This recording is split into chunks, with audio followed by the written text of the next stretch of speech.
आचार्य जी राधे राधे। राधे राधे, जय श्री राधे। मैं आपसे एक प्रश्न पूछना चाहता हूँ जी कि आपका चैनल पूजन धारा चल रहा है और आप रामचरितमानस का पाठ संगीत में करते हैं। जी तो ये बात पूछना चाहते हैं कि घर पर जो मुखिया होता है उसका मेन जो विधान क्या होता है, उसकी क्या जिम्मेदारियाँ होती हैं और किस रूप में अपने घर को चलाना चाहता है, ये आपसे पूछना चाहता हूँ।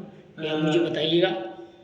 देखिए, रामचरितमानस में ऐसा कोई भी तथ्य नहीं है जिसके बारे में वर्णन ना हो, पर मुखिया के बारे में विशेष बात बाबा तुलसीदास जी ने लिखी है। मुखिया कैसा होना चाहिए, वह अपने घर का सबसे मुख्य बिंदु है, सबसे मुख्य उसकी भूमिका होती है, परिवार को चलाने के लिए जिम्मेदारी होती है। ऐसे ही देश को भी निर्भय यानी चलाने के लिए एक राजा की तरह मुखिया की भूमिका होती है। तो घर परिवार से अगर संबंधित बात करें तो मुखिया के बारे में तुलसीदास बाबा ने लिखा है, मतलब परिवार के सदस्य एक जैसे समझना चाहिए सभी। हाँ, एक साथ रहें। तो उसके लिए लिखा है, मुखिया मुख सो चाहिए, खान पान को एक। मुखिया जैसे मुख की तरह होना चाहिए, खान पान को एक, पाले पोसे सबई अंग, तुलसी सहित विवेक।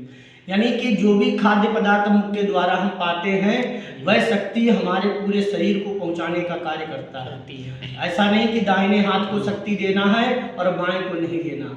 अगर मुखिया इसी तरह से परिवार में होंगे कि अपने सभी बच्चों को बराबर लेके चलें तो आपसी विवाद नहीं होंगे, भाई भाई में मन मुटाव नहीं होगा, अलगाव की स्थिति नहीं पैदा होगी।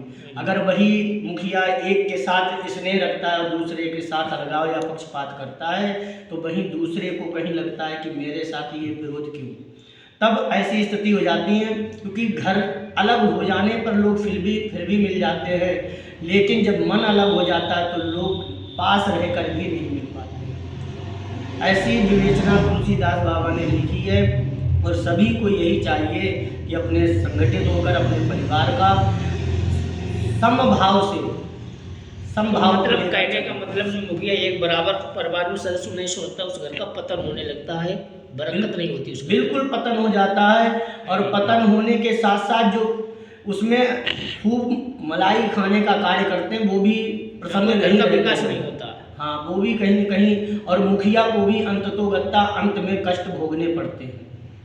हाँ जी, तो मतलब कहने का मतलब घर के मुखिया को एक बराबर सभी को देखना चाहिए, सभी को साथ लेकर पक्षपात वाली बात नहीं होना चाहिए। जी बिल्कुल बिल्कुल। धन्यवाद सर, बहुत बढ़िया। जय श्री राधे। जय श्री राधे।